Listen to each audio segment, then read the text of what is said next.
let's cross now to SABC News reporter Tumelo Machogo, who is outside the family farm of the former Deputy President in Barberton in Mpumalanga. Tumelo, good morning. And I would imagine as the hours tick on, more and more people and more activity will start to be observed.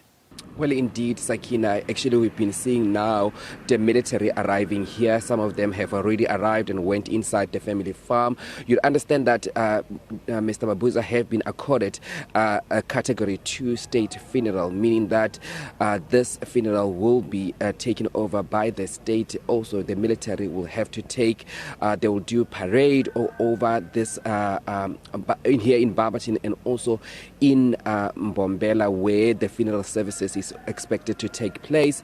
This morning, the family inside, they are waking up again this morning, where now with the body of Mr. Mabuza, where it will be taken to Nelspruit, Mbombela, where the funeral service will be held. We understand it's going to be carried by the gun truck, which normally carries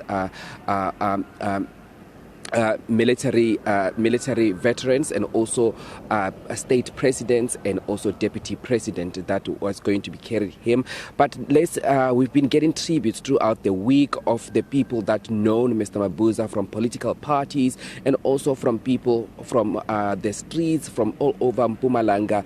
But we have never spoken to people that worked with him in his office when he was a deputy president. Now I have Matshepo Seedat, worked with the deputy president for years. Matshepo, I've known you since you started working for the deputy president. Just talk to us about your reflection working with him. My reflections about working with the former deputy president was that firstly, everything that I had ever heard about him from what I read in the media was not what I experienced. I came to know him as somebody who's very patient, who is very people-centered, cared about serving the people, and reminded us as his office all the time to care about the work that we're doing for the people and changing their lives. Most importantly, he really, really believed in our constitutional democracy. As a result, I always carried a copy of the Constitution in my handbag, because at any moment he would want us to refer to it, whether we were writing a speech or whether we were doing an input in any meeting. He really, really placed the Constitution at the center of the work. And that's what I really, really remember about him, as a really, really calm father figure and a teacher, most importantly. And also, outside the work environment, just talk to us about what was he like?